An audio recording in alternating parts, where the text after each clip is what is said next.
கைது செய்ய கோரியும் தமிழ் சார்பாக இன்றைய தினம் நடந்து கொண்டிருக்கக்கூடிய இந்த கண்டன ஆர்ப்பாட்டத்திலே தலைமையேற்று நடத்தி கொண்டிருக்கக்கூடிய பல லட்சம் புலிகளுடைய தளபதி அன்பிற்குரிய அண்ணன் நாகை திருவள்ளுவன் அவர்களே,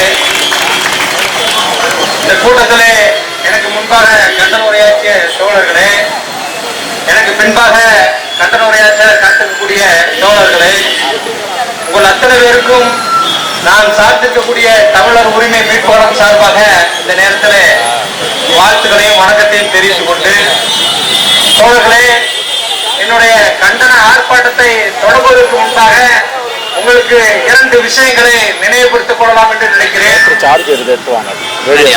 நடந்து முடிந்த நாடாளுமன்ற தேர்தலில் ஈரோடு மாவட்டத்தில் கொங்கு மக்கள் தேசிய கட்சியினுடைய வேட்பாளராக அறிவிக்கப்பட்ட அந்த சூரியகுமாருடைய வீடியோவை நீங்கள் அனைவரும் பார்த்திருப்பீர்கள் என்று நான் நினைக்கிறேன். அதில் அவர் சொல்வார், நாங்கள் 12 மாவட்டங்களில் சுமார் 1500 இளைஞர்களை, எங்கள் வீட்டு பெண்களை எவனாவது காதலித்தால் அவனை கொள்வதற்கு நாங்கள் 1500 இளைஞர்களை உருவாக்கி வைத்திருக்கிறோம். உங்களுடைய சட்டம் எங்களுக்கு என்ன செய்யும் என்று கூறியிருப்பான். நீங்க பார்த்திருப்பீங்க அவ்வளவு பேரும். ஒன்று. இரண்டாவது, கரெக்டாக நம்மளுடைய தம்பி அழகேந்திரன் கொலை செய்வதற்கு முன்பாக ஒரு 10 நாட்களுக்கு முன்பாக திருநெல்வேலி மாவட்டத்தில் மார்க்சிஸ்ட் கம்யூனிஸ்ட் கட்சி சாதி மறுப்பு திருமணம் செய்து வைத்த காரணத்துக்காக, ஒரே காரணத்துக்காக அந்த அலுவலகம் அடித்து நொறுக்கப்பட்டது நீங்கள் அனைவரும் அறிவீர்கள் என்பதை நான் நினைக்கிறேன். அந்த மதன்குமார் தாச்சாயினி அப்படிங்கிற அந்த 2 காதலர்களை கிட்டத்தட்ட 5 வருடங்களுக்கு மேலாக இருவரும் மனமொத்து காதலித்து வந்தார்கள். தம்பி மதன்குமார் அருந்ததி சமூகத்தை சேர்ந்தவன், சகோதரி உதய தாச்சாயினி ஒரு பிள்ளைமார் சமூகத்தை சேர்ந்தவர். அது இருவரும் காதலித்து திருமணம் செய்தார்கள். அவர்களுடைய பெற்றோர் திருமணம் செய்து வைத்தால் கூட அவன் ஒரு அழகான மாப்பிளையே பார்த்துக்க மாட்டாங்க. அந்த மாதிரி ஒரு மாப்பிள்ளை, அழகான பையன். அந்த பையன் பொண்ணும் ரொம்ப அழகான பொண்ணு. சின்ன வயசுல உதய தாச்சாயினுடைய அப்பா அவர்களுடைய அம்மாவையும் அந்த பொண்ணு சின்ன குழந்தையா இருக்கும் போதே விட்டுட்டு இன்னொரு திருமணம் செய்து கோயம்புத்தூர்ல செட்டில் ஆகிட்டாங்க.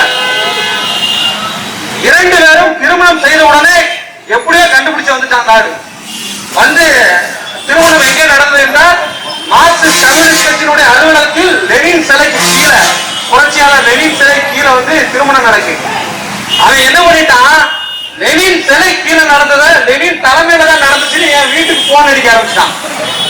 எப்போதுமே நாம நினைச்சிருப்போம் ஆதிக்க வர்க்கத்தை சேர்ந்தவன் அறிவா தான் இருப்போம்னு நினைப்போம். ஆனா நம்மளை பொறுத்தவரையில ஆதிக்க வர்க்கத்தை சேர்ந்தவன், இந்த எம்பிசி பட்டியல இருக்கக்கூடியவன், இந்த பிசி பட்டியல இருக்கவன் நம்மளோட அறிவு கம்மியா தான் இருப்பான். நாம தான் அவனை எப்போதுமே உயர்ந்த சாதின்னு நம்ம நினைச்சுக்கிட்டே இருக்கோம். அவன் லெனின் கிட்ட இருக்கிறான் அப்படின்னு சொல்லி லெனின் வீட்டுக்கு நீங்க போங்க அப்படின்ட்டான். இப்ப நமக்கு தெரிஞ்ச அண்ணன் ஒரு தலித் இயக்கத்தை சேர்ந்தவன், நீங்க அவன்கிட்ட போயிடாதீங்க, அவன் வேற மாதிரி கேரக்டர், அவன் ஒரு 10 பேரும் இருக்கான், அடிச்சு கிடிச்சு விட்டுருவான் அப்படின்ட்டான். இவன் அதை விட்டுட்டான். இப்ப என்ன ஆச்சுன்னா மத்தியானத்துக்கு பிறகுதான் பொண்ணு மாப்பிள்ளையே மார்க்சிஸ்ட் கம்யூனிஸ்ட் கட்சி அலுவலகத்துக்கு போறாங்க. போயிட்டு அங்க போய் நின்று நான் என் குழந்தைய கூப்பிட்டு போயிருக்கேன், அதுக்குள்ளேயும் கலவரம் ஆயிடுச்சு, அடிச்சு நொறுக்கிட்டான். நாங்க அங்க போய் நின்று என்னடா அப்படின்னு சொல்லி கேட்கிறோம். உள்ள அடிச்சு நொறுக்கணும்னு உள்ள கேட்கிறோம். அப்போ அந்த பிள்ளைமார் சமூகத்தை சேர்ந்த அந்த பந்தல் ராஜா என்பவன் வந்து எனக்கு ரொம்ப நாளா தெரியும். அவன் உடனே வந்து என்கிட்ட என்னன்னா என்ன சேர்க்கிறானா, கூட்டு சேர்க்கிறானா, நாம எல்லாம் ஒரு தாய் பிள்ளைய வயிற்றுல பிறந்தவன், நீ இவனுக்கு கல்யாணம் பண்ணி வைக்கலாமா அப்படின்னு கேட்டான். சரக்கு போட்டுட்டு இருந்தா அன்னைக்கு பார்த்து ஒரு தாய் வயிற்றுல இருந்து என்ன கூட்டு சேர்க்கான். நம்ம அந்த கூட்டுல நம்ம சேர மாட்டோம்னு அவனுக்கு தெரியாது. அப்புறம் அவன் அப்ப மீசை எவ்வளவு பெருசா வச்சிருந்தான். அந்த பொண்ணுடைய உதய தாட்சியனுடைய அப்ப எவ்வளவு பெருசா வச்சிருந்தான். அந்த பொண்ணு குழந்தைய விட்டுட்டு போன கூட அப்பதான் வந்திருக்கான். அவன் வந்தவொடனே இங்க லெனின் யாரு, இங்க லெனின் யாருன்ட்டு என்கிட்ட நான் கூட நினைச்ச பையனை கண்டிப்பா அடிச்சு விடுவான் போல. நம்மள ஆறு மீசை ஒரு மாதிரி வச்சிருக்கான்.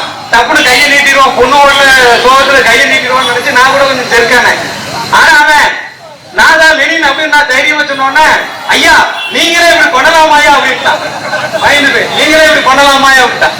ஆனா திராவிட முன்னேற்ற கழகத்தினுடைய கூட்டணி கட்சியில இருக்கக்கூடிய அகில இந்திய கட்சியான மார்க்சிஸ்ட் கம்யூனிஸ்ட் கட்சியினுடைய அலுவலகத்தை அடித்து நொறுக்கும் போது இந்த காவல்துறை அங்க என்ன நடவடிக்கை எடுக்கல, ஒரு நடவடிக்கை எடுக்கல. அந்த கைது செய்வதற்கே 2-3 நாட்கள் எடுத்துட்டாங்க.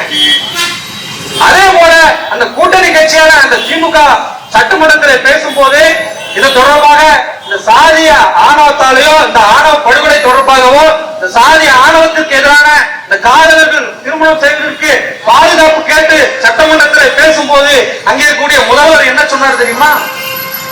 ஏதோ எஸ்சின்னா வந்து கல்யாணம் பண்ற மாதிரியும் இவரு வன்கொடுமை தடுப்பு சட்டமே போதும் அப்படிங்கிறது போல அவர் பேசினார். சரி, வன்கொடுமை தடுப்பு சட்டமாவது நீங்க அதுக்கு ஒரு தீர்வு வச்சிருக்கீங்களான்னு கேட்டீங்கன்னா அதற்கு தீர்வு இல்லை. தென் மாவட்டத்தில், குறிப்பா திருநெல்வேலி மாவட்டத்தில் கடந்த 4 ஆண்டுகளில் 240 கொலைகள் நடந்திருக்கிறதாக கூறுறாங்க. அகில இந்திய அளவில் என்சிஆர்பி ரிப்போர்ட்டின் படி 2018 ரிப்போர்ட்டின் படி ஆண்டிற்கு நாள் ஒன்றுக்கு 4 ஆணவ படுகொலைகள், அதுவும் காதலனால ஆணவ படுகொலை நடக்குதுன்னு சொல்றாங்க. ஆனால் இதையெல்லாம் தெரிந்து கொண்ட இங்க சமூக நீதியை நாங்கள் காப்போம் என்கிற அந்த ஒற்றை வார்த்தையை வைத்துக் கொண்டு இங்க புலம்பிக் கொண்டிருக்கக்கூடிய இந்த திமுக ஆட்சிக்காரர் என்ன பண்றாரு தெரியுமா? திமுக முதல்வர் என்ன சொல்றாரு தெரியுமா? நீங்க வன்கொடுமை தடுப்பு சட்டமே போதும். இன்றைக்கும் கடந்த மாதம் தான் திருநெல்வேலி மாவட்டத்தில் வந்து அந்த ஸ்பெஷல் கோர்ட்டுக்கு நீதிபதியை நியமிச்சிருக்காங்க. நீங்க திருநெல்வேலி மாவட்டத்தை பொறுத்தவரையில இன்றைக்கு உங்களுக்கு எல்லாம் தெரியும், கூலிப்படையினுடைய கலாச்சாரம். நாங்கள் இன்னும் கூட தீபக் பாண்டியனுடைய அந்த மரத்திலிருந்து மீளல. அதுக்குள்ளே அண்ணன் சென்னையில ஆம்சங்கண்ணன் படுகொலை செய்யறான். அது தென் மாவட்டத்தில் இருக்கக்கூடிய அந்த கூலிப்படை தான் அங்க போய் செஞ்சதுன்னு நம்ம சொல்றாங்க. ஆனால் அதற்கான சட்டத்தை, இந்த வன்கொடுமை தடுப்பு சட்டத்தையே இவர்களால் வலுப்படுத்துவதற்கு வக்கில்லாமல் இருக்கக்கூடிய இந்த அரசு நாங்க வேற யாருக்கும் ஓட்டு போடல. நானும் கடந்த சட்டமன்ற தேர்தல் 2021 திமுகவுக்கு ஓட்டு கேட்டு போனவங்க. அந்த அடிப்படையில் தான் நான் இன்னைக்கு கோபத்தோட பேசுறேன். இன்னைக்கு என்ன அதிமுக ஆட்சியில இருக்கு, திமுக ஆட்சியில இருக்கு. பல லட்சம் தலித்துகள் ஓட்டளித்து நீங்கள் இன்னைக்கு ஆட்சியில இருக்கீங்க. திருநெல்வேலி மாவட்டத்தில் தேவர் ஓட்டு தேவருக்கு சொல்லி பிஜேபி காரன் ஓட்டு போட்டான். நாடார் ஓட்டு நாடாருக்கு நின்னான். ஆனால் இங்க இருக்கக்கூடிய தேர்தல் வேளாளர்களும் பறையர்களும் அருந்ததியர்களும் இங்க இருக்கக்கூடிய திமுகவுக்கு வாக்களித்து தான் இன்னைக்கு 40 எம்பி வந்து இருக்கான். நாங்கள் கேட்டால் எங்களுக்கு வந்து இந்த சட்டத்தை ஏற்ற சொல்லி கேட்டால் அதற்கு ஒரு காரணம், அந்த காரணத்திற்கு இன்னொரு காரணத்தை வைத்துக் கொண்டு நீங்கள் திரிகிறீர்கள். இந்த வன்கொடுமை தடுப்பு சட்டத்தில் நாங்க என்ன நீங்க தீர்வு என்ன தீர்வு கண்டிருக்கீங்கன்னு கேட்டீங்கன்னா, இன்றைக்கு திருநெல்வேலி மாவட்டத்தில் முக்கியமாக நடந்த படுகொலைகள், குறிப்பாக முத்துமணவு சிறைச்சாலையில் வைத்து படுகொலை செய்யப்பட்ட முத்துமணவு படுகொலை இன்னும் கோர்ட்டுக்கே போல. முதல் கோர்ட்டுக்கே ஒரு தடவை கூட அது வரல, கோர்ட்டுக்கே வரல. இன்றைக்கு தீர்வு கொலை நடந்து 40 நாட்கள் ஆகுது. இந்த எஸ்சி ஆக்ட்ல வழக்கு பதிவு செய்யல. சாதாரண வழக்கு, கொலை வழக்குல தான் இன்னைக்கு கைது பண்ணிருக்காங்க. அதுவும் 10 பேரை மட்டும்தான் கைது செய்திருக்காங்க. ஆனால் மொத்தம் 17 பேர் அதில் கொலை செய்யப்பட்ட இடத்தில் இருந்ததாக காவல்துறை சொல்லுது. நீதி 7 பேர் எங்கன்னு கேட்டா இதுவரை சொல்லல. அப்படிப்பட்ட இந்த நேரத்தில் எந்த மனித மாண்பை காக்கக்கூடிய, மனித உரிமையை காக்கக்கூடிய எந்த ஒரு மனிதனாலும் கோவிலாங்குளம் அழகேந்திரனுடைய படுகொலையை நம்ம யாருமே ஏற்றுக்கிற முடியாது. அந்த கொலை செய்தவன் பேரை பாருங்க, எவ்வளவு பொருள் வச்சுதான் பாருங்க. அவன் பேர் போராளி என்கிற பிரபாகரன். பிரபாகரன் இருந்திருந்தாருன்னா சத்தியமா ஈழத்துல அவங்ககிட்ட செத்துக்க மாட்டாரு, இவனுங்கிட்ட செத்துருப்பாப்ல. இவன் அந்த பேரை வச்சுட்டு, அவருடைய பேரை வச்சுட்டு இவன் வந்து போராளி. யாருக்கு எதிராக போராட்டம் பண்ணன்னு கேட்டனா, அங்கே எண்ணிக்கையில் குறைவாக இருக்கக்கூடிய, நம்மோடு வாழ்ந்து கொண்டிருக்கக்கூடிய, நம்முடைய சகோதரனை அவன் கொண்டிருக்கான். அதை யாராலையும் ஏற்றுக்கிட முடியாது, எவராலையும் ஏற்றுக்கிட முடியாது. அந்த படுகொலையை நாங்கள் தமிழர் உரிமை மீட்புகளும் வன்மையாக கண்டிப்பதோடு இவர்களை போன்ற ஆட்களை எந்த கொம்பனாக இருந்தாலும் சட்டத்தின் முன்பாக நிறுத்தி அவர்களுக்கு மரண தண்டனை வழங்கி கொடுக்க வேண்டும் என்பதே எங்களுடைய ஆசை. இன்றைக்கு அண்ணன் ஆப்தங்கனுடைய படுகொலை எல்லாம் நம்ம பார்க்கிறோம். இந்த சட்டம் எப்படி இருக்குன்னு, அவருடைய முதலமைச்சர் ஊர் அருகிலேயே கொலை நடக்குது. இந்த கொலையெல்லாம் இன்னைக்கு பார்க்கும்போது நமக்கு பதட்டமாகும். மிகப்பெரிய தலைவருக்கே அந்த பிரச்சனைனா, அப்ப இந்த அரசு உண்மையிலே முதல்வர் ஸ்டாலின் கையில இருக்குதா, காவல்துறை முதல்வர் ஸ்டாலின் கையில இருக்குதா அப்படிங்கிற ஒரு எண்ணம் எங்களுக்கு இருக்கு. ஏற்கனவே அந்த துறையினுடைய காவல்துறையினுடைய அமைச்சர் ஸ்டாலின் தான். ஆகவே நாங்கள் இங்கே இருக்கக்கூடிய அண்ணன் பல லட்சம் சிறுத்தைகளை கையில் வைத்திருக்கக்கூடிய விடுதலை சிறுத்தைகளுடைய தோழர்களுக்கும், பல லட்சம் புலிகளை கையில் வைத்திருக்கக்கூடிய புலிகளின் தளபதி அந்த நாகை திருவள்ளுவனுக்கு ஒரே ஒரு கோரிக்கையை மட்டும்தான் வைக்கிறோம்.